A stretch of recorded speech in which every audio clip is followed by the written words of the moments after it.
Hello again and welcome to another Warhammer 40k Mordian Glory video.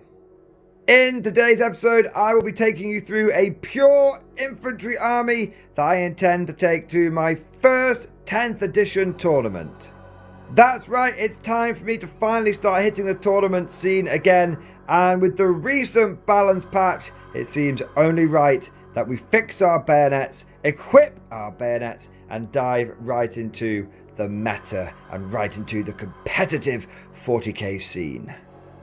And those of you who have been following my channel for a while now will know that I am a pure infantry guard commander at heart. And one of the traditions that we like to uphold here on the Mordian Glory channel is at the start of any new edition, I bust out the pure infantry guard and we go to a tournament. To that end, I have been down in the Beat Lab, in the Forbidden Archives, furiously putting together army lists, throwing them aside, another army list, throwing it aside, until finally I've come up with this mad concoction. This is the list that I'm intending to take to a local RTT for 3 rounds of furious 40k. And so, without further ado, let's get into this army list. I'll take you through each of the units that I have selected, what weapons and war gear and upgrades I've given them, and give you a little bit of my thoughts behind why I will have selected that particular unit for this army. Of course, as we're going along, I'll talk about some general game plans and battle tactics that I intend to do with this force. Let's begin on the left and work our way across. We have got what I consider to be the strongest part of the list, 5 squads of Death Korps of Krieg. Now each one of these Death Korps squads is equipped with 2 Meltaguns, 2 grenade launchers. I've swapped the Voxcaster guys for 2 plasma guns, and each sergeant is equipped with a plasma pistol and power sword. There are no Voxcasters in here, and there are 12 riflemen, and of course there is a Medi pack in each squad as well. Now this means that I have in total 6 special weapons, plus I've got the plasma pistols and power sword of the sergeants for 10 special bits of equipment.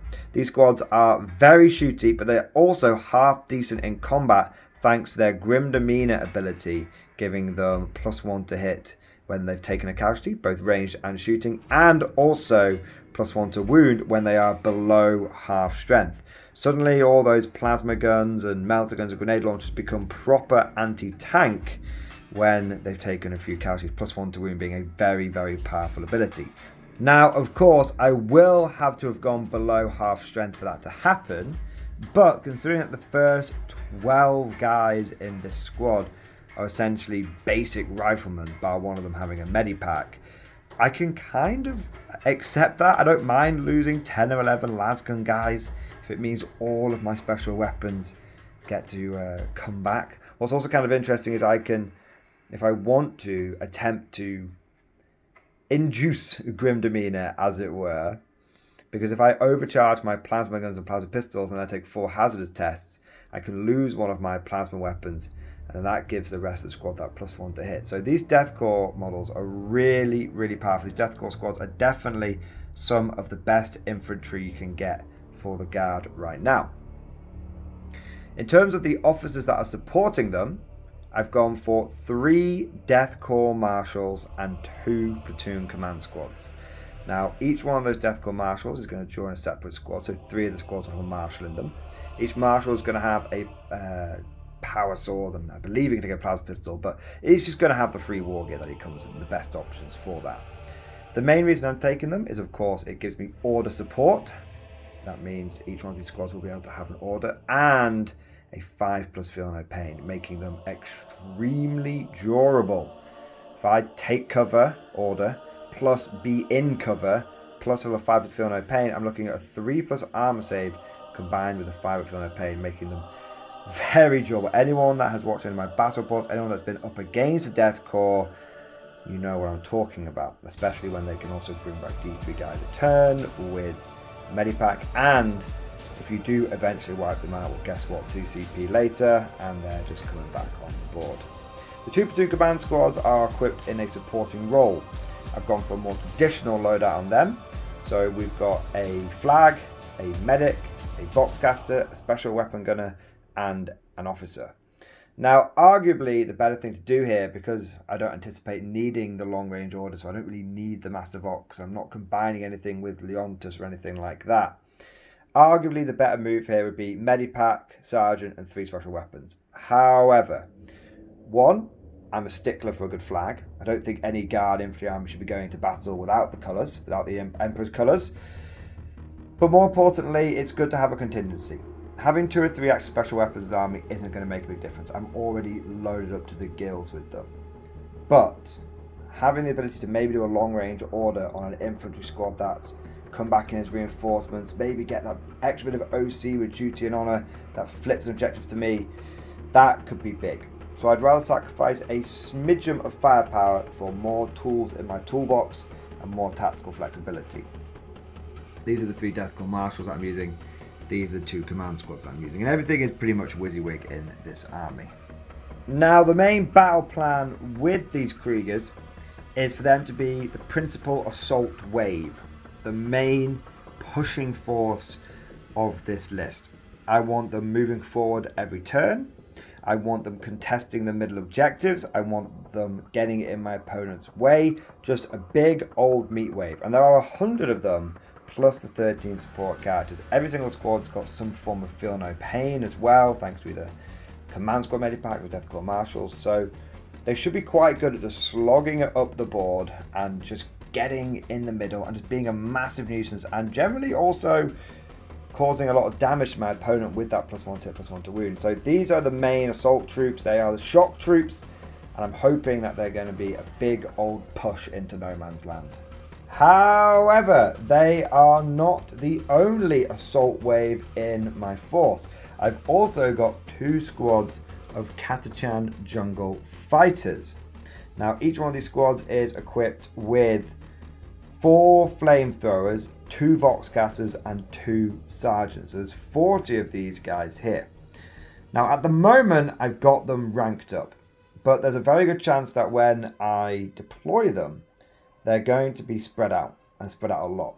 The reason I've taken these 40 Castellans is I wanted a little bit of combat punch, just a little bit. And I also wanted some scouts. Now, scouts are really good because it means if you're facing off against someone who has the ability to do some sort of turn 1 deep strike or bounce around the map or just generally be really annoying and maneuverable and deep strikey, what you can do is just go, you know what, I don't care if I lose these 40 guys. These guys are entirely sacrificial. They are the conscripts of the army. I will scout move you 6 inches forward, even if it means you're all going to die, as long as it means that maybe that initial wave of orc trucks or that initial deep strike from some sort of G-Steel or Grey Knight force is pushed back. And it's going to make a big difference because if I can keep the enemy at bay, it gives me more time to shoot them down with all of my guns. And as a guard player, that's what I prefer to do. Even though I'm not running any tanks today, I still have a hell of a lot of firepower, a hell of a lot of special weapons. So every turn that I can delay my opponent, mess up his plans, get in his way, and every turn that allows me to do more damage and more shooting. So these are the forlorn hope. They are the initial assault wave. They are going in there trying to do whatever they can to disrupt the opponent's plans. I have, however, not abandoned them. I am taking Straken. Now, Straken recently came down by about 25 points. He's only 55 points now, and he can do 2 orders, and he also has Scout. So what's really cool is you take Straken, and it unlocks all these other possibilities for the Castellans, because suddenly it means, okay, well, I'll put him in with those 2 mobs, they'll scout forward with him, and maybe I can actually do a bit of a first turn, bully wave, especially if I'm against other light infantry, because Straken's pretty good at that. Or it just means I actually have orders. If I'm not expecting to face off against someone who is overly choppy, and I just want to be able to just have essentially 40 more line infantry that can just support a big push, I've got them. If I just took them as flamers and no officer support, they would just be a meat wave. But with Straken, it's 55 points to make them infinitely flexible. I can use them as regular infantry, sacrificial infantry, assault infantry, and everything else that I might possibly want. Now, the last component of this list are the infantry squads. And I've purposely took infantry squads because they can take heavy weapons. We've got 3 of these squads equipped with double plasma and double las cannon. Every squad with, of course, 2 voxcasters and 2 sergeants, which will be rocking their power swords and plas pistols and all the other free upgrades they can take. We've got 3 squads that are like that. And then we've got 2 squads with autocannons. One of these squads has got double plasma, double autocannon, sergeants, voxcasters, the usual accoutrement. And at that point, I actually started running out of plasma. Unfortunately, I didn't quite have enough to take another double plasma squad. So instead, what I ended up with was a double grenade launcher autocannon squad. And I have to say, I'm not too upset about that, because grenade launcher autocannon squads are a classic in the Guard, very reminiscent of 6th and 7th edition, and even earlier than that. So it's great to see them back on the field. And in all honesty, I would probably consider this kind of blob like the go-to for a lot of Guard players. It's cheap, it's got good DACA, it can take on any target, it's got lots of strength 9. Yeah, I can't really complain about it. But the point of these guys is, like I said, I can take heavy weapons. Now, the Kriegers are good. You know, they do have a lot of punch, they have a lot of special weapons, but the problem is they have to close the distance. And sometimes you need to be able to reach out and just do a little bit of long-range shooting, just able to just tickle the enemy from a distance. And nothing tickles quite like a good old las cannon would take aim. Now, I did think about taking shock troopers because more maneuverable and more special weapons. But like I said, I thought long and hard about it, and I could have taken shock troopers. It'd be a straight swap out, going for the Cadians. But no, I am sure, I'm convinced that having the las cannons, having the long-range fire, will be useful. At the end of the day, if I just need more bodies to throw into the grinder, these guys do it just as well. I'm not missing out really on any special weapons. I get a special weapon and a heavy weapon per 10 men. In a Cadian squad, I just get 2 special weapons, so there's no real loss in firepower here. Sure, if I'm moving and I don't give them take aim, the heavy weapons will be hitting on 5s, but I do anticipate there'll be a turn or 2 where I will be able to stay still, and even if I don't, well, you know what? I'll just have to roll 4s and hopefully I will get them. At the end of the day, I'm not too worried about the huge amount of damage coming from individual squads here. I'm expecting cumulatively the 10 heavy weapons that I'm fielding here to be able to threaten enemy tanks. And let's be clear here. 6 las cannons, 4 autocannons is not going to be taking down a knight every turn. It's not going to be blasting opponents off the table. But what it does is it threatens them. There's a little bit of a psychological aspect here. I'm kind of hoping that they see the big weapons, the opponents see the big weapons, and they go, okay, they need to die first. And actually, what's doing them the damage is going to be, well, not the Catachans, sure, but what's going to be doing the real work is going to be my Catachans and my Kriegers who are going to be pushing on to the objectives. And so the plan is that these guys are going to draw lots of fire. They're going to be able to look threatening, look menacing, do lots of damage, or do a bit of damage here and there. And just when it might matter most, reach out and blast a key enemy unit from a long way away. Supporting these will be 3 Cadian characters. Now, interestingly, these Cadian characters can all join infantry squads. We've got Creed, and that will be using actual Creed rules, which is good. So we've got 2 orders there. Potential for some free stratagem shenanigan as well. We've then got a Cadian Castellan, and he's been upgraded with Grand Strategist, so he can do 2 orders. And then we have got a regular Cadian Castellan, and he will be doing just 1 order. So I've got a little bit of sustained hits in a couple of these blobs, but at the very least I've got an order for every single one. I'm kind of hoping that if I do have to assault with these guys, there'll be more like a second wave. The Kriegers just push forward, take casualties, wear the enemy down, and by the time the enemy's crushed all of these guys, suddenly there's another 100 infantry rolling up on them, and when these guys get onto the objective, they get the benefit of cover, whether there is cover or not. They're defenders of humanity. So all in all, the general plan is Catachans go in as a scouting first wave, followed up by a company of Kriegers, 113 strong, followed up by a company of regular guardsmen, 103 strong, for I believe a total of 100, 200, 240, 210, sorry, 250, 200, adding 10 on, plus 7, 257 models. Half of which have got to feel no pain, 40 of which are sacrificial, and 100 of which hopefully will draw some fire. That's the plan. And I'm hoping that I will be able to win just by denying so many primary objectives to my opponent, but also being sneakily maneuverable and sneakily able to do lots of secondaries. Because if I lose a squad, all I'm going to do every turn is to spend my CP on reinforcements. I have no intention of using any other stratagem. So just use reinforcements. And that means that I will be able to essentially bring a squad back in strategic reserves. And if I lose one turn one or turn two, I'll have a squad coming in strategic reserve. Brilliant. And so I won't actually lose anything. I won't lose anything by not taking scions to drop down and do teleport to home or anything like that. I'll just be fine, coming on a flank, do those objectives that require me to be at the board a little bit. And of course I can always move and stuff like that as well. So I think this army will be surprisingly maneuverable considering the smaller size of 10th edition boards. I think it's going to be surprisingly durable due to the reduction in AP of 10th edition and all the feel no pains and benefits of cover that I'm able to throw around the place.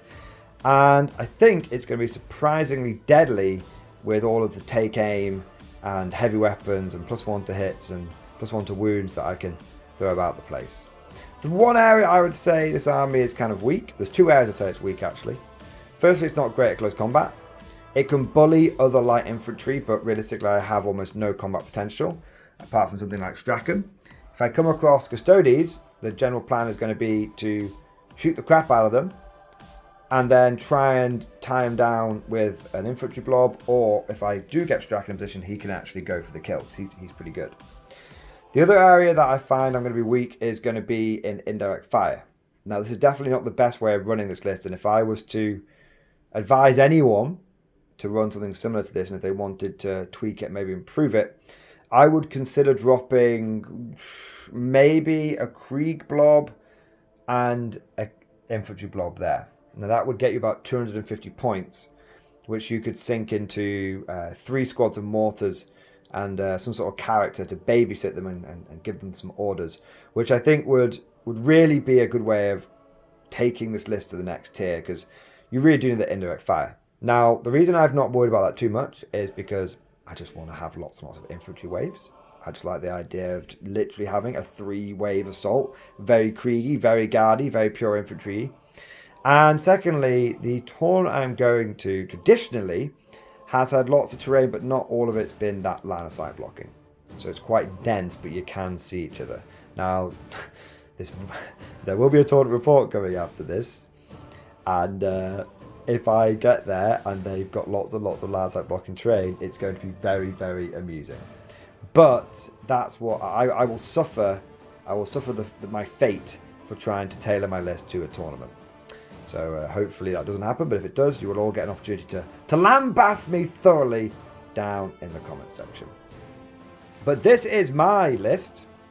Of course, there are many different ways that you can run pure infantry. Let me know what you think down in the comments section below. How would you change this list? Would you go for more Kriegers? Would you go for Cadians?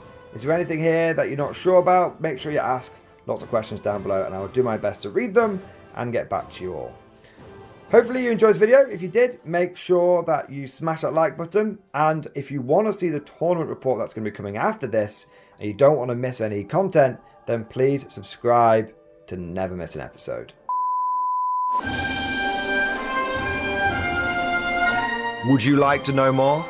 If so, then please consider becoming a channel member or patron. By supporting the channel, not only will you be doing your part, but you'll also be helping me create more content for your viewing pleasure and unlocking a whole host of perks. You get everything from a badge next to your name, custom emojis, but the big one is access to the Mordian Glory Discord server, an online community with almost 2,500 active members.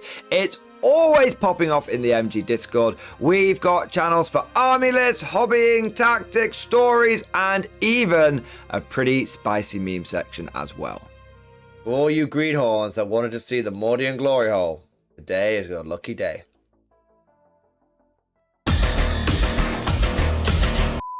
And joking aside, I do want to say a massive thank you to all of the current channel members and Patreons. You guys are amazing. Truly the lifeblood of the channel. I could not do Mordian Glory full-time without the incredible and generous support of my members. So thank you guys so much. And last, but certainly not least, I want to say a personal thank you to all of my top tier patrons. These are the Warmasters, the people who have truly gone above and beyond the call of duty. So a massive thank you to Bonbonvert, Ken Starr, Mark Panconi, RJ Scorpion, Swordfish Trombone, John Stubbs, Nick Walsh, Diesel Fox, and August Varney. Thank you guys from the bottom of my heart. You are incredible. Your generosity is truly humbling, and I could just say it 1,000 times over and over again. Thank you, thank you, thank you. Hope you all enjoyed today's video. Thank you for watching, and of course, as always, I'll see you guys next time.